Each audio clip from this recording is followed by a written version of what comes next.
जिंदगी में चमत्कार कैसे होते हैं ये कोई नहीं जानता। पर ऐसा जरूर होता है कि जब हम सब कुछ खो चुके होते हैं और उम्मीद का एक कण भी शेष नहीं रहता, तब अचानक कोई अदृश्य शक्ति हमारी जिंदगी में रंग भर देती है। ये शक्ति ना तो हमारे कर्म से जुड़ी होती है और ना ही ये हमारी प्रार्थनाओं से। यहाँ तक कि जो भगवान में आस्था नहीं रखते, उनके जीवन में भी ऐसा समय आता है जब कुछ ऐसा घटित होता है जो उनकी सोच के परे होता है। यही जीवन का वो अनुभव होता है जहाँ सारी योजनाएं विफल हो जाती हैं और जो कुछ भी हो रहा है वो एक चमत्कार या सिर्फ एक संयोग प्रतीत होता है। शायद यही वो समय है जब सबको ये समझ आता है कि परमात्मा का आशीर्वाद और स्नेह सब पर पानी की तरह बरसता है। आज आप लोगों के लिए मैं ऐसी ही एक सच्ची कहानी लेकर आई हूँ जो ईश्वर चेतना के उस रूप का समर्थन करता है। कहानी सादगी और चमत्कारी आशीर्वाद। कोलकाता गंगासागर मेले का समय था। शहर में भीड़ भाड़ थी। हजारों लोग हर साल की तरह गंगा स्नान के लिए आ रहे थे। मेले की चमक धमक के बीच एक साधु ने कदम रखा। उनका चेहरा शांत था, आंखों में गहरी दिव्यता थी और तन पर साधारण वस्त्र थे। साधु ने मेला क्षेत्र में आते ही रुक रुक कर भिक्षाटन करना शुरू किया।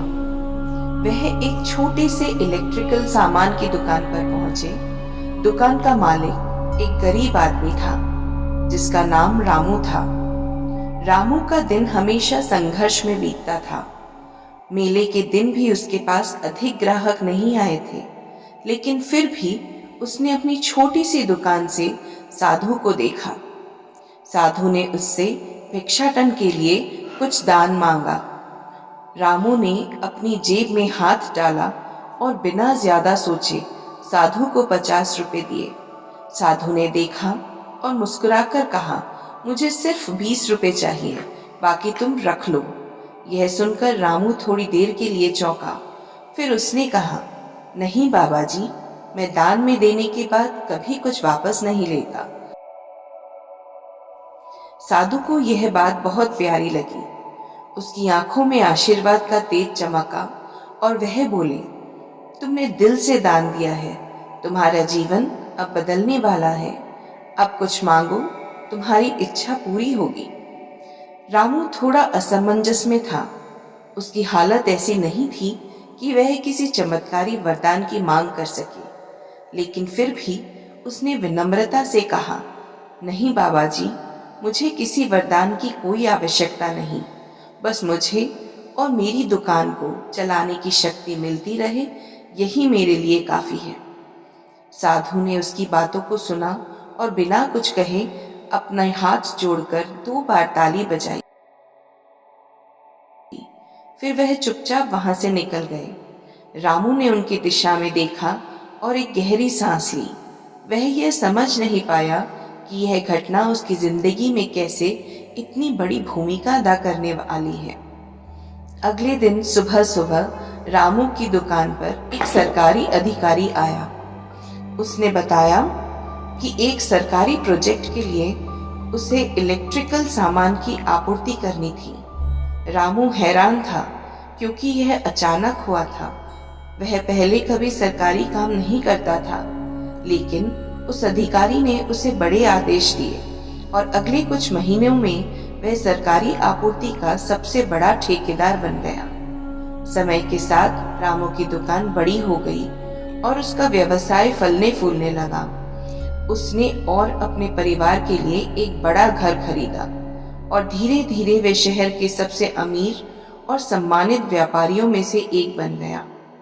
वह कभी नहीं भूल पाया उस साधु का आशीर्वाद। उसने कई बार सोचा कि वह साधु कौन था, लेकिन उसकी कोई पहचान नहीं मिली। वह मानता था कि वह साधु कोई भगवान का अवतार थे जो उसके जीवन में प्रवेश कर उसके भाग्य को बदलने के लिए आए थे। 1 साल बाद गंगा सागर मेला फिर से आया। रामू ने तय किया कि वह साधु का धन्यवाद करने के लिए मेले में जाएगा। उसने पहले तो साधु को हर जगह ढूंढा, लेकिन कहीं उनका पता नहीं चला। वह थक कर एक मंदिर में बैठ गया और भगवान से प्रार्थना करने लगा। तभी उसके सामने वही साधु प्रकट हुए। साधु ने उसे देखा और मुस्कुराते हुए कहा, तुमने अपनी मेहनत से जो पाया है वह तुम्हारा ही परिणाम है। मैं सिर्फ तुम्हारे रास्ते का एक छोटा सा संकेत था। रामू उनकी बातों को समझ गया और अपने दिल में महसूस किया कि सच्चे आशीर्वाद और दान का महत्व क्या होता है। वह साधु के चरणों में नतमस्तक हो गया और दिल से आभार व्यक्त किया। साधु मुस्कुराकर चुपचाप वहां से चले गए, जैसे कोई अदृश्य शक्ति रामू के जीवन में कुछ खास काम करने के लिए आई हो। उस दिन से रामू की जिंदगी में एक नया विश्वास और संतोष था। वह जानता था कि हर दान, चाहे वह कितना ही छोटा क्यों न हो, कभी न कभी सच्चे आशीर्वाद के रूप में लौटता है।